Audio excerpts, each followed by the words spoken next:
ഈ വാദം കഴിഞ്ഞ കുറേ കാലങ്ങളായിട്ട് ഉന്നയിക്കപ്പെട്ട പ്രധാനപ്പെട്ട ഒരു വാദമാണ്.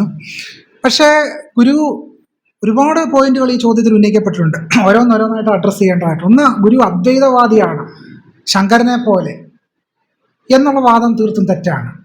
കാരണം എവിടെ നിന്നാണ് ഗുരുവിൻ്റെ ദാർശനികത കടന്നു വരുന്നത്?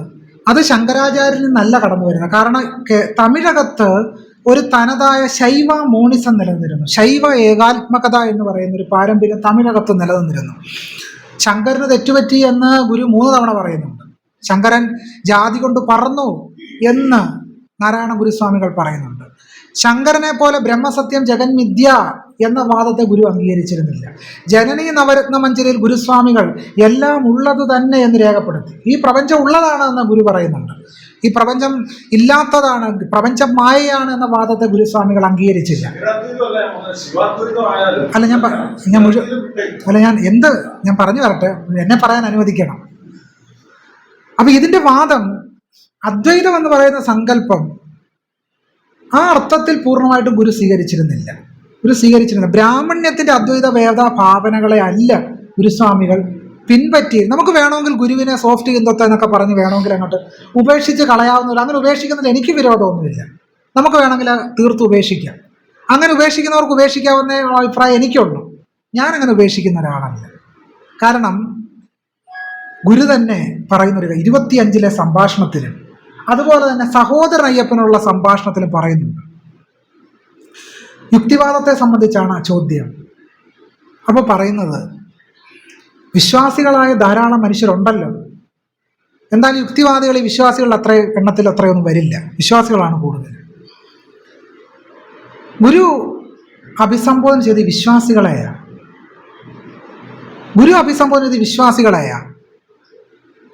അത് എങ്ങനെയാണെന്നൊന്ന് വ്യക്തമാക്കാം. നമ്മൾ ഹിന്ദു ദൈവങ്ങളെന്ന് പറഞ്ഞല്ലോ, ഇതൊന്നും ഹിന്ദു ദൈവങ്ങളായിരുന്നില്ല എന്നുള്ളതാണ് യാഥാർത്ഥ്യം. ഇപ്പോൾ ഹിന്ദു ദൈവങ്ങൾ എന്ന് പറയുന്നത്, എനിക്ക് തോന്നുന്നു ഗുരുവിൻ്റെ കാലഘട്ടത്തിന് ശേഷമാണ് ഇതെല്ലാം ഹിന്ദു ദൈവങ്ങളായി മാറുന്നൊരു പ്രക്രിയ വളരെ ശക്തമായി നടക്കുന്നത്. എങ്ങനെയാണ് ശിവൻ ബ്രാഹ്മണ ദൈവമായത്? ശിവൻ ബ്രാഹ്മണ ദൈവം ആയിരുന്നില്ല. ശിവൻ ബ്രാഹ്മണരുടെ ദൈവമേ ആയിരുന്നില്ല. കാരണം 11-ാം നൂറ്റാണ്ടിൽ രചിക്കപ്പെടുന്ന ത്രിലോചന ശിവാചാര്യരുടെ പ്രായശ്ചിത്ത സമുച്ചയം എന്ന് പറയുന്ന ഗ്രന്ഥത്തിൽ അവർണർ പൂജിക്കുന്ന ശിവനെ പറ്റി പരാമർശിക്കുന്നുണ്ട്. പൊതുവർഷം ആരംഭത്തിൽ 9-10 നൂറ്റാണ്ടുകളിൽ രചിക്കപ്പെടുന്ന ഭാഗവത പുരാണത്തിൽ ശിവനെ ചണ്ടാളനായിട്ടാണ് സ്ഥാനപ്പെടുത്തുന്നത്. ആരാണ് ബ്രാഹ്മണരുടെ ദൈവങ്ങൾ?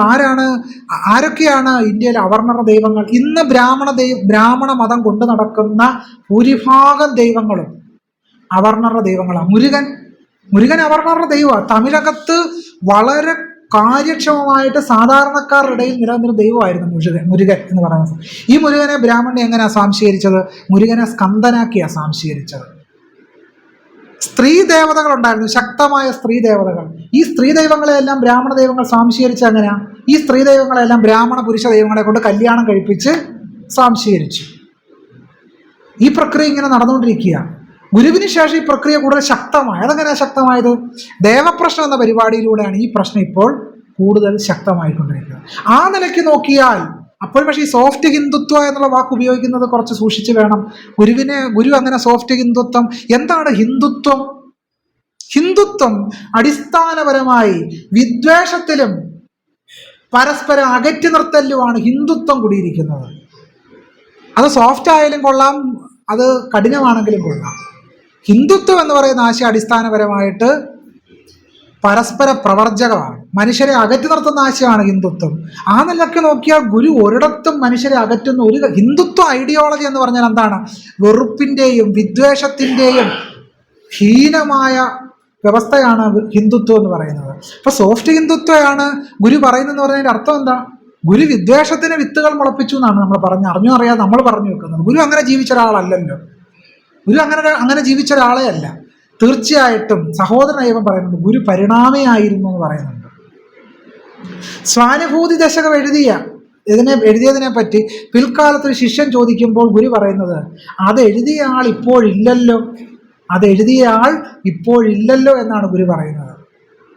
പിൽക്കാലത്ത് ആത്മോപദേശ ശതകത്തെ സംബന്ധിച്ച് ചില സംശയങ്ങൾ ചോദിച്ചപ്പോൾ ഇതേ അഭിപ്രായം തന്നെയാണ് ഗുരുവിനുണ്ടായിരുന്നത്. അപ്പം മുമ്പ് എഴുതിയ കൃതികളെ തന്നെ ഗുരു തിരസ്കരിച്ചിരുന്നു. അതെനിക്ക് സംശയമൊന്നുമില്ല. ഞാൻ പറഞ്ഞത് ഗുരുവിന്റെ കാര്യം പറയുമ്പോൾ നടരാജ ഗുരുവിനെ കൊണ്ട് പ്ലേസ് ചെയ്തിട്ട് കാര്യമില്ല, അതിൽ കാര്യമില്ല. കാരണം നടരാജ ഗുരുവിനെയും കൂടെ സമീകരിക്കുന്നത് ചരിത്രപരമായ തെറ്റാണ്.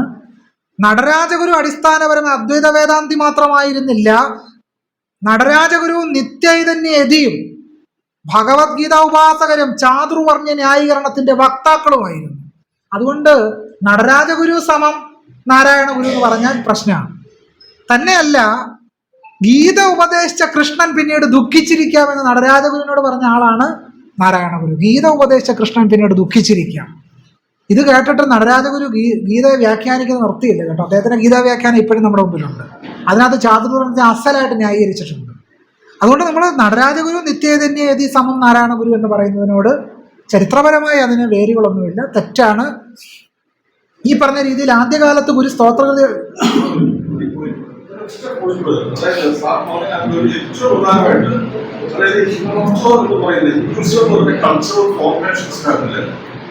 ദ്രവീഡിയൻ എലമെന്റുകളെയും മാർജിനൽ എലമെന്റ്സിനെയും അക്കോമഡേറ്റ് ചെയ്യുകയും കൺസോൾട്ടേറ്റ് ചെയ്തുകൊണ്ടാണ് അത് ഒരു കൺസെപ്റ്റിലൂടെ, അതായത് ദളിതരുൾപ്പെടെയുള്ള കൺസെപ്റ്റിലൂടെ അത് പ്രവർത്തിക്കുന്നു. അതുകൊണ്ട് അതിനെതിരെയുള്ള പ്രതിരോധം എന്ന് പറഞ്ഞാൽ ഇപ്പൊ തിരുപ്പതി ദൈവം അത് അവരുടെ ട്രൈബൽസിന്റെ ദൈവം, അതുകൊണ്ട് ഹിന്ദുമതത്തിനെതിരെയുള്ള പ്രതിരോധം എന്ന് പറഞ്ഞാൽ വളരെ അടച്ചുകൊണ്ടുള്ള ഒരു ആളുകൊണ്ട് നടക്കില്ല. കാരണം അത് അതിന്റെ കൾച്ചറൽ ഫോർമേഷൻ ആണെങ്കിൽ ദ്രവീഡിയൻ എലമെന്റ്സിനെ ഇൻകോർപ്പറേറ്റ് ചെയ്തുകൊണ്ടുള്ള കൺസെപ്റ്റിലൂടെയാണ് അത് പ്രവർത്തിക്കുന്നത്. അപ്പൊ അതിന്റെ പ്രതിരോധം എങ്ങനെ രൂപപ്പെടുന്നു എന്നുള്ളത് ഒരു ആഴമേറിയ ഒരു സാംസ്കാരിക അന്വേഷണം ആവശ്യമാണ് എന്ന് ഞാനോട് പറയുന്നത്. ഇതിനകത്തൊരു പ്രശ്നം വെച്ചാൽ ഈ കൺസെന്റ് എന്ന പ്രയോഗത്തോട് പരിപൂർണമായിട്ട് വിയോജിക്കുക. അല്ല, കൺസെന്റ് ഇല്ല ഇതിനകത്ത്, കൺസെന്റ് ഒന്നും ഇല്ല. ഇപ്പൊ നോക്കൂ, കൺസെന്റ് ഇല്ല എന്ന് ഞാൻ പറയാൻ കാരണം എന്താ? ഹെജിമണി പറഞ്ഞത് ശരിയാ, കൺസെന്റ് എന്ന് പറയുന്ന പ്രയോഗം തെറ്റാ. രണ്ടു തരം പ്രശ്നങ്ങളുണ്ട് ഇതിനകത്ത്.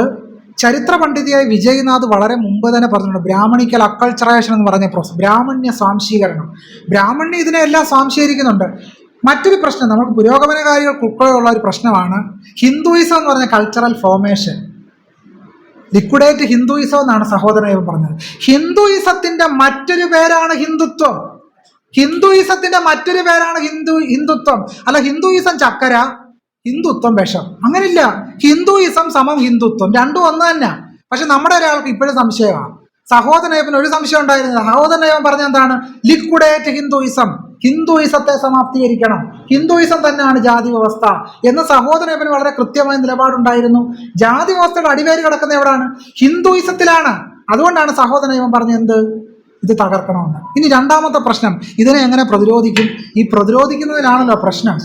നോക്കൂ, രാമായണത്തെ കേരളത്തിലുള്ളവർ പ്രതിരോധിച്ച എങ്ങനെയാ? കർക്കടക മാസത്തെ രാമായണ മാസമാക്കി അവതരിപ്പിച്ചു. എങ്ങനെ നമ്മൾ പ്രതിരോധിച്ചു? നമ്മൾ രാമായണ പ്രഭാഷണം നടത്തി, എന്നിട്ട് രാമനെ ജഗദാനന്ദകാരകനാക്കി. രാമായണം വിപ്ലവ ടെസ്റ്റാക്കി, മഹാഭാരതം വിപ്ലവ ടെസ്റ്റ്, കൃഷ്ണൻ മതേതരൻ, രാമൻ മതേതരൻ, സീത മതേതര, മൊത്തം എല്ലാവരും സെക്കുലർ ആക്കിയാണ് നമ്മൾ പ്രതിരോധിച്ചത്. പോക്കങ്ങോട്ടാ? നല്ല വലിയ ചാണകക്കുഴിയിലേക്ക് ചെന്ന് ചാടിക്കൊടുക്കുക. ഈ പ്രതിരോധമാണെങ്കിൽ നല്ല ബഹുകേമമായിരിക്കും.